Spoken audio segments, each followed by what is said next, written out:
Good morning, beautiful. It's lovely to see you. Here we are together again on a Monday morning, and clearly it's cold here. It is a bit cold. It's not, nothing dramatic. I'm waiting for it to get cold, really. All the plants are waking up too soon, but that's how it is. The seasons have shifted. So because we're inside today, we're doing rocks. And this one is one that Eric and Laura will recognise. This is ametrine. Isn't it beautiful? Just love it. This is a little present that was given to me by my lovely friends Eric and Laura. And good morning, Carmelina. It's lovely to see you. So you can really see the two colours, and it's just beautiful. I love this. The ametrine is almost like smoky quartz. Beautiful. I'm just so fond of it. They sent me two pieces. This is just one. I couldn't even remember what it was because the shelves where I keep all the rocks were a bit, dark and dank. It's like, and it called me and I picked it up. I was like, oh, this one, yay! So here it is, ametrine. Now this one is quartz from the Orange River, somewhere in South Africa, and it's fabulous. And I just love this every time I get to play with it. It's quartz, right? And clearly it's got these amazing hematite phantoms inside. Good morning, good morning. I can see another little face up there. It's lovely to see you. Facebook will tell me who you are in a minute, but it's great to see you. Great to have you with us. Robbie, it's you! Woohoo! And so it's got this lovely sort of milky quartz on the outside. And look, it's all fractured and broken, and you can see inside the growth process, which really is just so cool. I love this rock. It was given to me by my rockhound friend Jenny Paulo, who gets amazing rocks from Africa, but also from elsewhere. And she just gave me this one. Fell in love with it. So, good morning, Nikki Mariana, Jen, woohoo, Misty, it's gorgeous to see you all. Good morning. And this is more quartz, but really it's not quartz, right? This is a complete mongrel of a rock, and I adore it. Where do I start? So all this green crusty stuff that you can see here is epidote. And yeah, this is obviously a quartz point. Let me get this right. This piece on the bottom is calcite. It's not quartz at all, so they've grown together, and you can see that very characteristic. See the lines, those angles that calcite makes, and it's quite glassy. And then there is, I'm going to get this right, there's probably a bit of hematite in there in the dark part, which is sort of reddish, but I don't know how well you can see it. And then there's a blade, see that bluish thing, which looks a bit like mica if you can get up close to it. We don't know what that is. It's just something that's grown in there. It's quite fabulous. Good morning, Dee. It's great to see you. And it's just a rock that you can turn over and over and over and over and look at it. And it's just endlessly interesting. And I love it. So today we have quite a lot of fugly rocks. And, I don't know what this orangey stuff is. Probably some form of iron that's in the rock. Good morning, Joy. It's great to see you. Just doing fugly rocks today. Funny and ugly. I mean, they're not ugly. I adore them. But I used to be of the mind that, the more perfect the crystal, the better. And they are beautiful, but also the ones that aren't beautiful have their own beauty. And I've become really fond of fugly rocks. So today I want to talk about the choice that we all have to make from time to time between following your fear, or letting your fear guide you, and letting your truth guide you. Now, what do I mean by that? And I mean, the most obvious example is when your life explodes, things go wrong, or things keep on going wrong, and you're trying and trying and trying to make a change, or, there's this sudden, oh my God, my life's over. Morning, Julian. And that happens, to each of us. Roberta, good morning. That happens to everybody from time to time. There is some kind of change that arrives either slowly or sometimes really suddenly.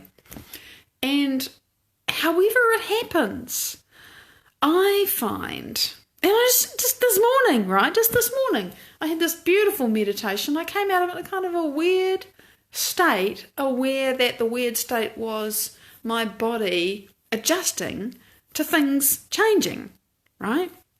And it felt odd, felt peculiar. And, the first thought that came into my mind, apart from, this is weird. I don't really feel like I'm here yet.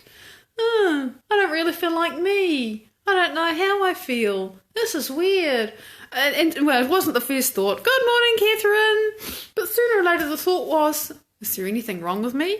And I've just had this wonderful experience of energy flowing through my body and being aware of what's shifting out, and all of that. And that is my brain.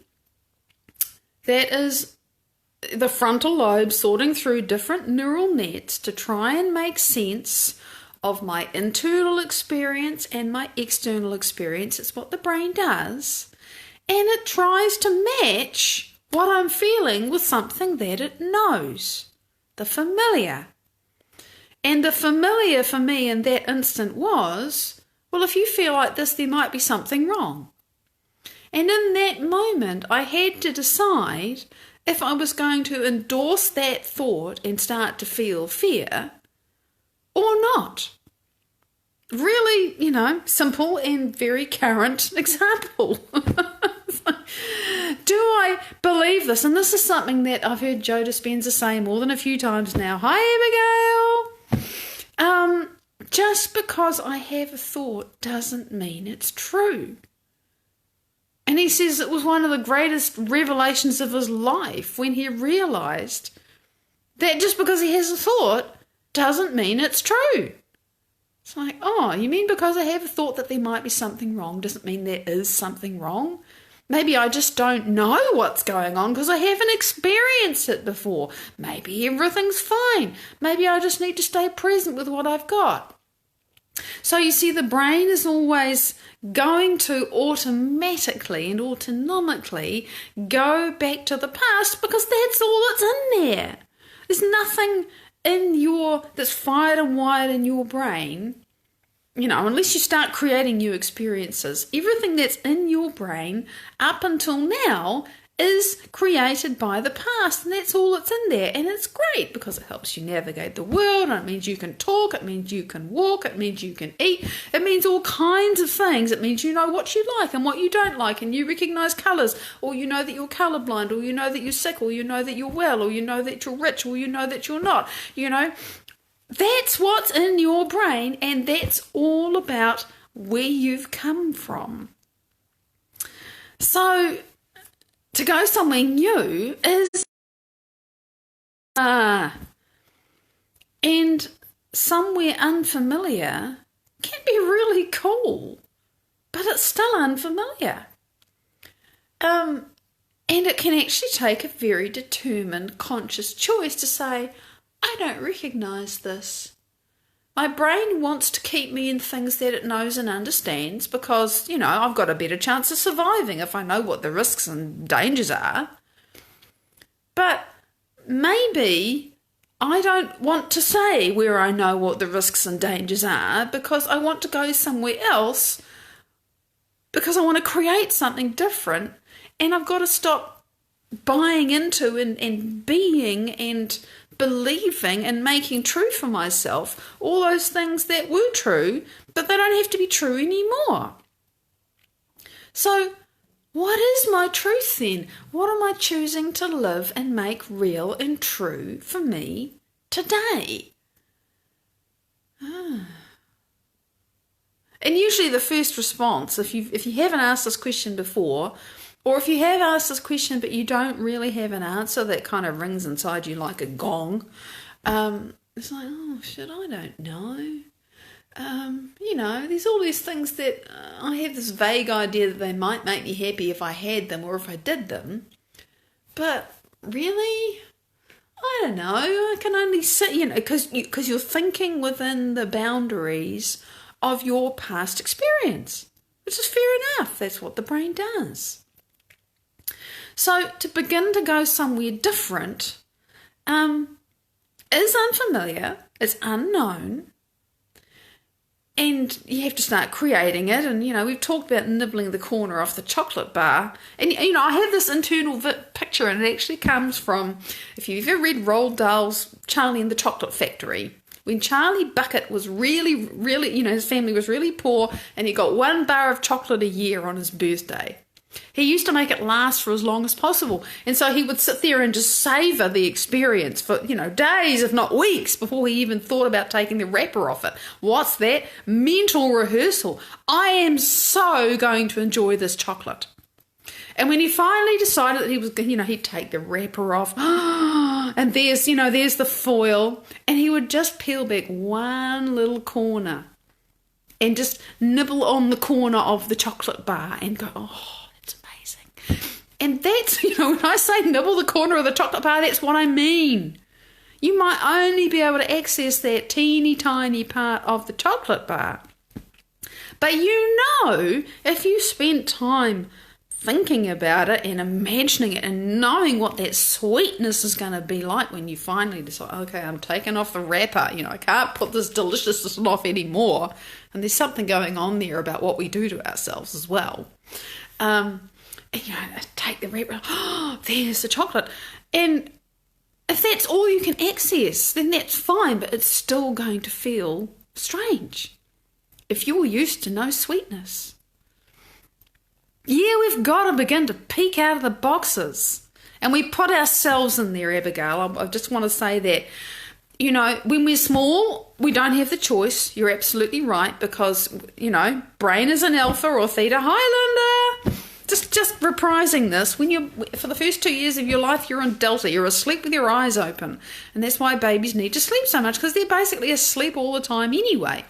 And then about age 2, the brain starts to speed up a little bit, and it gets some experiences, and you go into alpha, where the internal world is more real than the external world.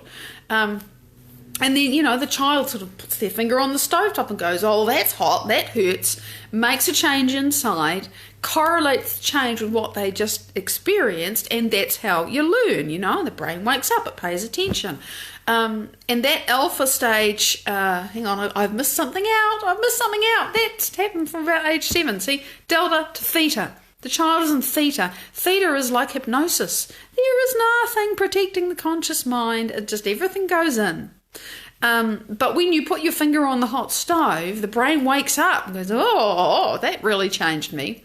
And so you gather more experiences. So, the theta, half awake, half asleep, sort of from 2 to 7.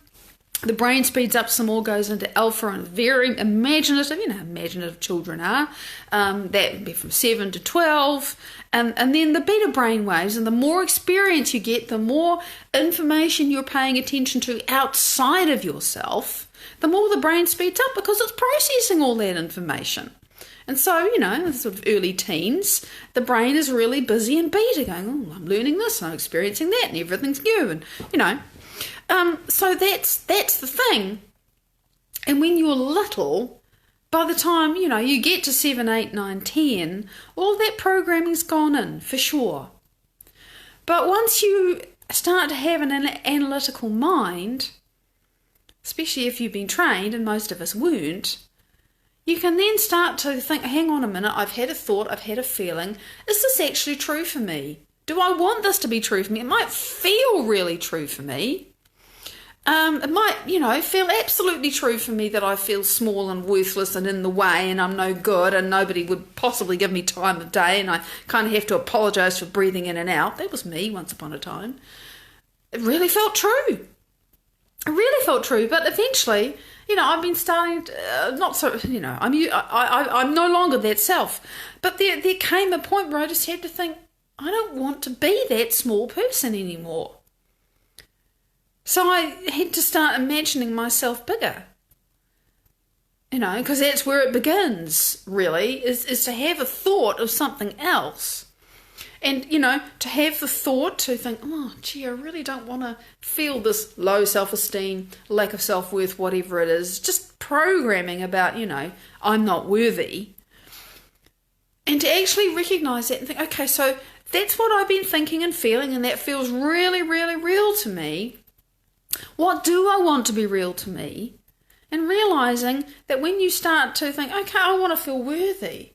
Oh God, no! And all the conversation and the stuff and the argument in your mind and your heart and your body says, nah, you're not worthy. You're no good. You'll never achieve. You'll never succeed. Blah blah blah blah blah. That doesn't mean it's true. It just means it's what you're used to. It just means it's really emotionally and neurologically and chemically familiar. Janine, good morning, lovely. And so to go somewhere different in yourself, you're going to have to go somewhere that doesn't feel familiar. It is not going to feel familiar at all. So you've got to know what your truth is that you want to start to inhabit. But when you go there, you've got to understand it's going to feel really weird and maybe even bad and maybe completely wrong. And all the argument inside you says, you're insane. You are never going to be wealthy. You are never going to get well. Everybody around you expects you to die, or at least to get sicker slowly until eventually you die. The science says that's going to happen.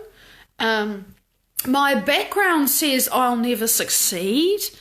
All of, this is the fired and wired reality that you are familiar with in your brain and in your body, because you fire those thoughts, you get the chemistry, your body says, oh yes, now I feel unworthy. I know this feeling. I'm so familiar with this feeling. But if you become aware of this, and you do process and you do learn critical thinking through observation, you're quite right. And yeah, some kids are force-fed and others just absorb it by osmosis. People aren't busting themselves to be mean, but it happens anyway. Morning, Barbara! At some stage, if we can gain the ability to pay attention. Good morning, Mohammed! To pay attention to ourselves and our thoughts and think, hang on, do I want to keep believing this? What is my truth? And even if your truth, if you've been programmed with unworthiness your whole life, or you've been programmed with sickness your whole life, or, lack or anger or whatever it is your whole life, there's got to come a point where you actually look at it and say, I just don't want to be this anymore. And you might have to throw a purple fit inside yourself. G'day, Nora. There has to be a point at which you get really determined and you make a deep choice to just not be that anymore. Now, it doesn't mean that from one moment to the next, you're just not going to be that anymore. Chances are you'll have to make the choice many, many times. But for some people, they really know the moment they just decided, I don't care how long it takes. I don't care how hard it is. I don't care how much difficulty there is inside me or outside me. I just got to do this. I just got to become somebody else because I just want to now. I'm no longer so attached to and in love with my past and all the, blah, blah, blah, blah. No. It takes a deep will. It takes a really deep choice. And, it's not, at every turn. Hi, Kaya. Great to see you, honey. At every turn, we can be so beset by our own fears and our own conditioning and everything else. It says, no, you can't do that. And it's just that every time that comes up, increasingly, I'm getting better and better at saying, yeah, actually, I can. And not just I can. I am. And not just I am. I have. And I go into the field. And I go to the space and the time in the me that already is that. And that's my mission in life, is to become this me, my future self. To become it, to live it, to breathe it. I